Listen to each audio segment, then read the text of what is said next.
சூழல் இருக்கு. ஆனா அப்படிப்பட்ட அந்த பயணிகள் எல்லாரையுமே அமைதிப்படுத்தவும் அவங்களுக்கு ஒரு மாற்று ஏற்பாடு செய்யறதுக்கும் அன்னைக்கு அந்த இடத்துல ஒரு இடம் அதிகாரி, பெண் அதிகாரி, ஒரு சின்ன பொண்ணு தான் அன்னைக்கு அந்த இடத்துல பணியில இருக்கிறாங்க. அவங்கள தான் நியமிச்சிருக்கிறாங்க. அவங்க தான் அதை செஞ்சுக்கிட்டு இருக்கிறாங்க. எல்லாரையும் கொஞ்சம் வரிசையா நில்லுங்க அப்படின்னு சொல்லிட்டு ரொம்ப அழகா அவங்களுக்கு மாற்று ஏற்பாடுகளை செஞ்சுக்கிட்டு இருக்கிறாங்க. மக்கள் எல்லாரும் என்ன பண்ணிட்டு இருக்காங்கன்னா, இப்ப சிங்கப்பூருக்கு போகணுங்கிறதுக்காக இந்த சிங்கப்பூர் விமானத்துக்கு நுழைவுச்சீட்டு எங்க கொடுப்பாங்களோ அந்த இடத்துல புகுஞ்சுக்கிட்டு இருக்கிறாங்க.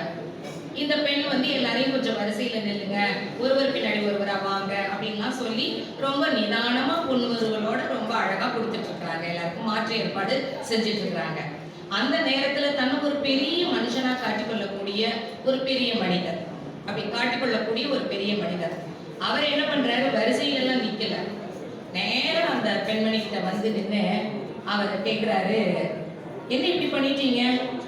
நான் போகணும், இந்த விமானத்துல தான் போகணும், முதல் வகுப்புல தான் போகணும், உடனடியா எனக்கு ஏற்பாடு பண்ணித்தாங்க அப்படின்னு சொல்லி சொல்றாரு. அந்த பணியில இருக்கக்கூடிய அந்த அதிகாரி, அந்த பெண் வந்து என்ன பண்றாங்க, கொஞ்சம் இப்படி நிமிர்ந்து பார்க்குறாங்க. பார்த்துட்டு தயவு செய்து வரிசையில் பாருங்கள் சார் அப்படின்னு சொல்லிட்டு குனிஞ்சு அவங்களோட பணியை தொடர்ந்துட்டு இருக்கிறாங்க.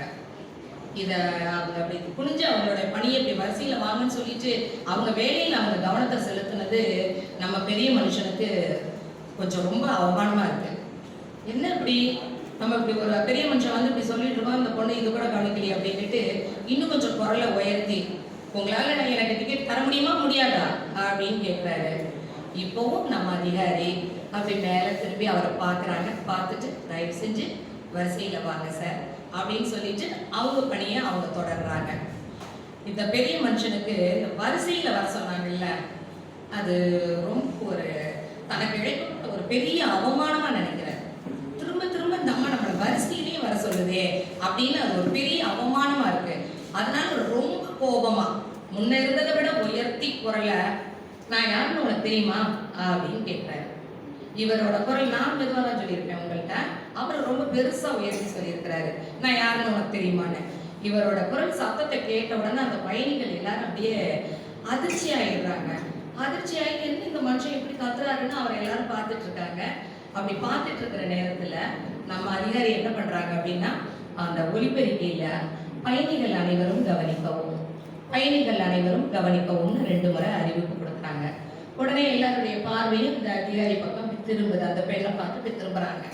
அவங்க சொல்றாங்க, நான் யார் என்று தெரியாத ஒருவர் நான் யார் என்று உனக்கு தெரியுமா என்று என்னிடம் வந்து கேட்டுக்கொண்டிருக்கிறார். உங்களில் யாருக்காவது அவர் யார் என்று தெரிந்தால் இங்கு வந்து தெளிவுபடுத்தவும் அவருக்கு. நன்றி. இப்படி ஒரு அறிவிப்பா அந்த அம்மா கொடுத்துட்டாங்க. பயணிகள் எல்லாரும் உங்களை மாதிரியே கையை தட்டி சிரிச்சிட்டாங்க. நீங்க சிரிக்கல, அவங்க சிரிச்சாங்க. நீங்க யாருமே சிரிக்கல, கை மட்டும் தான் தட்டினீங்க. அவங்க கையை தட்டி பயணிகள் எல்லாரும் சிரிச்சிட்டாங்க. பெரிய மனுஷனுக்கு எப்படி இருக்கும்? ஏற்கனவே நம்ம பெரிய மனுஷன், இப்ப இப்படி வேற ஒரு நிகழ்வு நடந்ததுன்னா எப்படி இருக்கும்? அவ்வளவுதான், மிகப்பெரிய அவமானம் நமக்கு அப்படின்னு முடிவு பண்ணி இதுவரைக்கும் இல்லாத அளவுக்கு ஒரு பெரிய சத்தத்தோட ஒரு பெண்ணை பார்த்து ஒரு ஆண் சொல்லக்கூடாத வார்த்தையை சொல்லி, உன்னை நான் அப்படி செய்து விடுவேன் அப்படின்னு கொச்சையா சொல்றாரு மிகப்பெரிய சத்தத்துல. அவர் அப்படி சொன்னோன்னா பயணிகள் எல்லாம் இப்ப என்னட்டாங்கன்னா அதிர்ந்து போயிட்டாங்க. அதிர்ந்து போய், ஐயோ சின்ன பொண்ணு இப்படி சொல்லிட்டாரே தாளுன்னு இப்ப எல்லாருடைய பார்வையும் யாரை நோக்கி போகுதுன்னா அந்த அதிகாரி பெண்ணை நோக்கி போகுது. நம்ம அதிகாரி இப்பவும் அப்படி நிமிர்ந்து பார்க்குறாங்க. பார்த்துட்டு அதே புன்னகையோட சொல்றாங்க, மன்னிக்க வேண்டும் சார், நீங்கள் என்னை அப்படி செய்வதாக இருந்தாலும் வரிசையில் தான் வர வேண்டும். ரொம்ப ரசிச்சேன். நல்லா இருக்குல்ல? இப்ப அந்த பெண் அதிகாரிக்கு, அந்த சின்ன பொண்ணுக்கு அவங்க செஞ்ச அந்த செயல்பாட்டுக்கு தமிழ்ல நீங்க என்ன வார்த்தையை சொல்லி பாராட்டு சொன்னாலும் சரி, அல்லது ஏன் அப்படி அவங்க செஞ்சாங்க, அவங்களுடைய நல்ல சிந்தனை, நிதானம், நல்ல ஒரு இது எப்படி வேணாலும் அவங்க வார்த்தைக்கு போட்டுக்கங்க. அதை பத்திலாம் எனக்கு ஒன்றும் கவலை இல்லை. எதை வேணாலும் நீங்க போட்டு பாராட்டிக்கலாம். நானும் எனக்கான ஒரு வார்த்தையில நானும் பாராட்டணும் இல்லை, நானும் யோசிச்சு பார்க்குறேன். இப்படிப்பட்ட ஒரு சூழல்ல, இந்த மாதிரியான ஒரு சூழ்நிலையில ஒரு பெண்ணு, சின்ன பெண்ணு